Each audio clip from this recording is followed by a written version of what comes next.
Wow. Firstly, thank you very much for turning up tonight to come and listen to me and Danny. I can't tell you how amazing it is to step into a room knowing that people don't think you're fucking mad.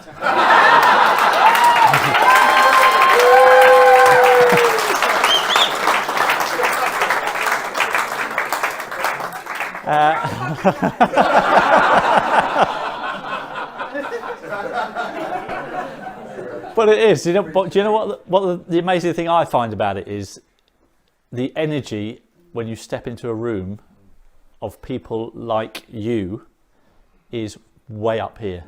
You know, I can walk into a room and I've got to a stage now where, you know, we talk about intuition and things, and you kind of, when you meet somebody, you know pretty much within the first 30 seconds whether you're going to like them or not. I kind of get that feeling now, and I can almost tell now, and it's really odd, within about a minute of talking to someone, I pretty much know if they're jabbed or not. It's fucking amazing.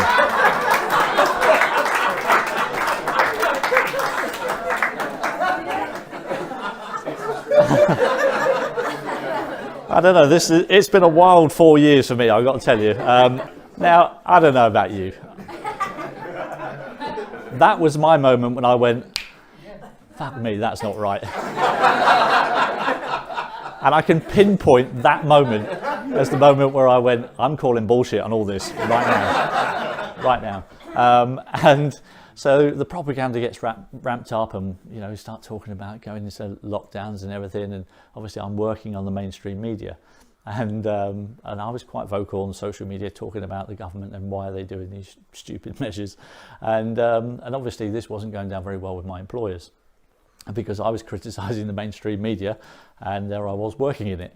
However, I was in the sports department, Sky Sports, so I didn't think that really had anything to do with Sky News, because I was slagging off Sky News something rotten on my social media.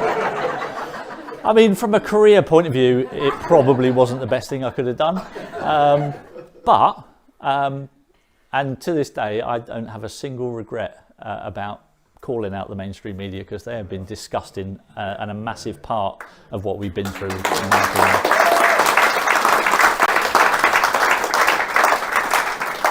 So anyway, my story continued. You know, the football season got curtailed, so I wasn't working, which meant I just sat at home on the internet, looking into the Bill and Melinda Gates Foundation, watching the Fall of the Cabal series.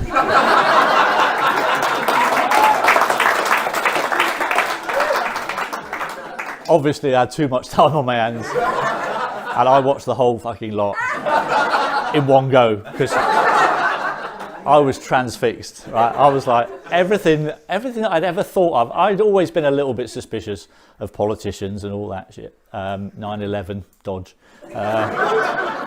Always been a bit suspicious of that, and it was just like all these things coming, and the Fall of the, and I'm watching this series and I'm going, oh my god, I thought it was bad. It's fucking way worse than that. And so I was like, what can we do about this? We've got to do something. We can't just sit here and do nothing. So there I was on my social media. My 500,000 Twitter followers were getting it full throttle. And this is when I came into contact with, probably for the first time in my life, really, I experienced the social media pylons, and I started realising that, okay, some people don't like what I'm saying here. Just guessing. And I reckon about 95% of my posts in those early days were basically slagging me off, conspiracy theorist, all the usual nonsense that we went through. And about 5% of people were going, oh, well done, well done.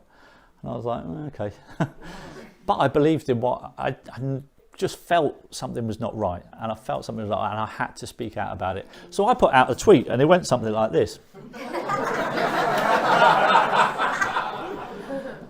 I put, isn't it a strange coincidence that the only clubs that are admitting to COVID cases are the ones actually in the relegation zone or just above it? And that was my tweet. Following day, I get a phone call from the head of football at Sky. Matt, we've had a complaint about you. No shit. He said, there's a CEO at one of the football clubs who's not happy about the tweet that you did yesterday. And I went, all right, which one?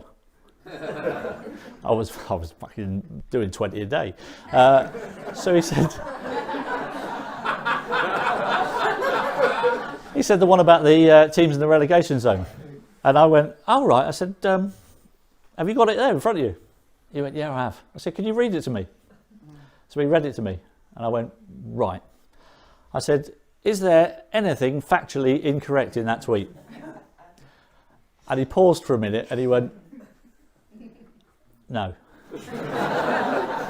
And I went, why are you ringing me then? And I refused to take it down because that's what he'd asked me to do. I went, it's factually correct, I ain't taking it down. And 4 weeks later I was sacked. So there you go. I was out of work. And then obviously this is August 2020, get the timelines right. So now we are heading towards the vaccine rollout, the miraculous jibby jabby that is going to save the planet, which was developed in a staggering 9 months. Amazing. Now, this was the next thing that I became a little bit outspoken about, and I basically told everyone that I wasn't going to take it very early on because, and my reasoning for not taking it, and I never said I would never take it full stop. I didn't go that far because I didn't want to be backed into a corner. So I said, I'm not going to be taking this vaccine because there's no long-term safety data on it. And until I've seen that long-term safety data, I ain't putting that in my body. And that was my stance right from the get-go. And 3.5 years later, I'm still not regretting that decision.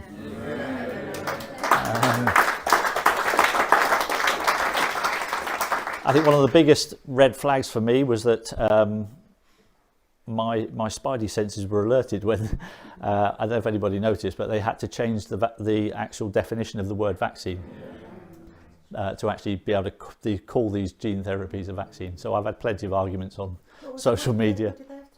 They had to change the definition of what a vaccine was for this vaccine to be able to call it, also for the gene therapies to be able to be called a vaccine. So they had to change the definition because this gene therapy did not match the dictionary definition of 2020. So that's what they had to do. And that was when I went, no, not for me, thank you. And obviously I'd also gone down a few rabbit holes, and a few of the people that had kind of predicted what was going to happen in terms of mandatory vaccines, in terms of getting rid of cash, in terms of central bank digital currencies, started talking about it in 2020, and I was like, oh, that seems a bit extreme. And then as the time was going on, I'm going, okay, no, he was right. He was right about that. He was right about that. Hang on a minute. So I was all in. Definitely what I found is you're not going to be able to save everyone. I think that's the big message. I think a lot of times people don't respond well to facts. They're very emotion based in what they believe in, and facts do not get through. And so I had to adapt very early on the way that I spoke to people, who were different opinions to me, and I didn't give them facts anymore. I stopped giving them facts. I stopped it because it wasn't resonating at all, and instead I adopted a different tack, and I just started asking them questions.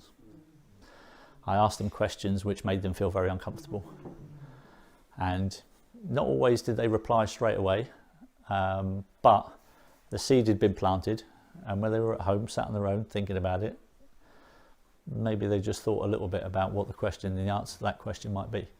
And I found that was a much better way and a much less confrontational way to try and get through to people. Because, we've all had instances in our lives where we've completely disagreed with somebody, and you're right, or you feel like you're right, and you feel like you've got the facts on your side, but it just doesn't get through. And sometimes we just have to try and change tack and use a different tactic to get through. Maybe I learned that from my football days. One thing isn't working, you've got to try a different trick to get past somebody. He might be quicker than you, so try a different way. And that's kind of what I found early on. And it's been an incredibly rocky journey, but I can tell you now, stood here in 2024, that now the stuff that I post online now, when I told you before was 95%